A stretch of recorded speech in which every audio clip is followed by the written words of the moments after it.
തൊട്ട് പുറകിരിക്കുന്ന ആളെ തൊട്ടായി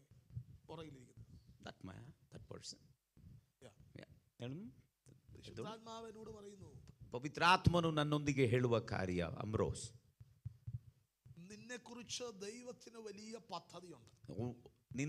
ನಿಮ್ಮ ಬಗ್ಗೆ ದೇವರಿಗೆ ಒಂದು ದೊಡ್ಡ ಉದ್ದೇಶವಿದೆ.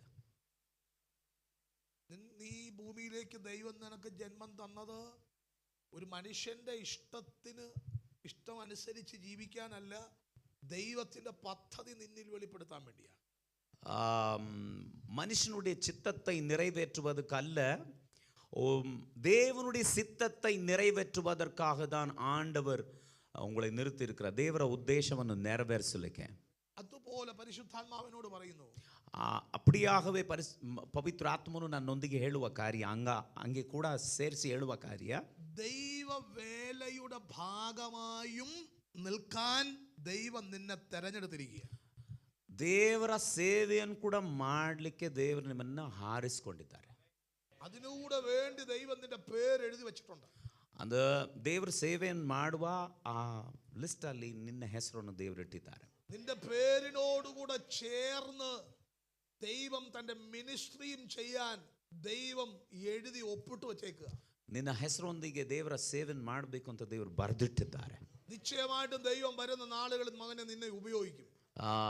ಮಗನೇ, ನಿಮ್ಮನ್ನು ಬರುವ ದಿವಸಗಳಲ್ಲಿ ದೇವರು ಶಕ್ತವಾಗಿ ಉಪಯೋಗಿಸ್ತಾರೆ. പരിശുദ്ധാത്മാവിനോട് പറയുന്നു, ದೇವರ ಆತ್ಮನು ನನ್ನೊಂದಿಗೆ ಹೇಳ್ತಾರೆ, നിന്റെ ഹൃദയത്തിൽ കുറേ ആഗ്രഹങ്ങളുണ്ട്, ನಿನ್ನ ಹೃದಯದಲ್ಲಿ ಅನೇಕ ಆಶೆಗಳಿದೆ, അതിലേക്ക് ദൈവം നിന്നെ നടത്തും, ಅದರಲ್ಲಿ ದೇವರು ನಿನ್ನನ್ನು ನಡೆಸ್ತಾರೆ.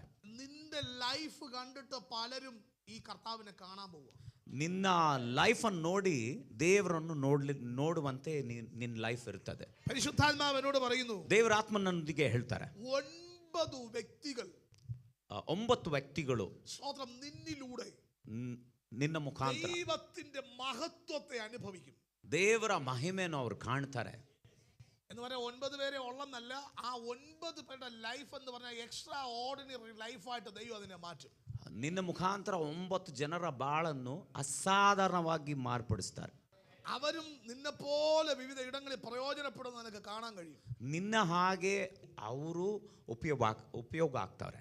പരിശുദ്ധാത്മാവ് എന്നെ ഒരു വെളിപ്പാട് കാണിക്കുന്നു. ನನಗೆ ಒಂದು ಪ್ರಕಟಣೆ ದೇವರು ತೋರಿಸ್ತಾರೆ. നീ ഒരു എക്സാം അറ്റൻഡ് ചെയ്യുന്നത് ദൈവാത്മാവിനെ കാണിക്കുക. ನೀನು ಒಂದು ಎಕ್ಸಾಮ್ ಅನ್ನು ಅಟೆಂಡ್ ಮಾಡೋದನ್ನು ದೇವರು ತೋರಿಸ್ತಾರೆ.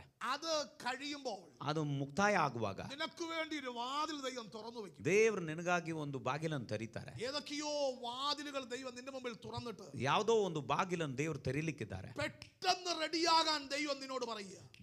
ದಿಢೀರಂತ ನಿನ್ನನ್ನು ಅಚಾನಕ್ ರೆಡಿ ಆಗ್ಲಿಕ್ಕೆ ದೇವರು ನಿನಗೆ ಹೇಳ್ತಾರೆ. ദൈവം ഏതോ ഒരു ഡോർ നിന്റെ മുമ്പിൽ തുറക്കാൻ പോവുക. ದೇವರು ಯಾವುದೋ ಒಂದು ವಿಶೇಷವಾದ ಒಂದು ಬಾಗಿಲನ್ನು ನಿನಗೋಸ್ಕರ ತೆರೀಲಿಕ್ಕಿದ್ದಾರೆ. ഏതോ ഒരു ഡോർ അൺഎക്സ്പെക്ಟೆಡ್ ಆಗಿ ನಿನ್ನ മുമ്പിൽ തുറന്നു വരാൻ പോവുക. ಎದುರು ನೋಡದೇ ಇರುವ ಒಂದು ಬಾಗಿಲನ್ನು ದೇವರು ನಿನಗಾಗಿ ತೆರೀಲಿಕ್ಕೆ. ಯೇಸುವಿನ ನಾಮത്തിൽ വാതിലുകൾ തുറന്നു വരട്ടെ. ಯೇಸು ಸ್ವಾಮಿ ಹೆಸರಲ್ಲಿ ಬಾಗಿಲುಗಳು ತೆರಲಿ. എല്ലാവരും ചില മിനിറ്റുകൾ പ്രാർത്ഥിക്കാമോ? ಎಲ್ಲ ಕರங்களை ತಟ್ಟಿ ಬಾಯಿಗಳ ತೆರೆದು സംഭവിക്കട്ടെ, നടക്കട്ടും നടക്കട്ടും നടക്കട്ടും, അത്ഭുതങ്ങൾ സംഭവിക്കട്ടെ, നടക്കട്ടും നടക്കട്ടും, അത്ഭുതങ്ങൾ നടക്കട്ടും.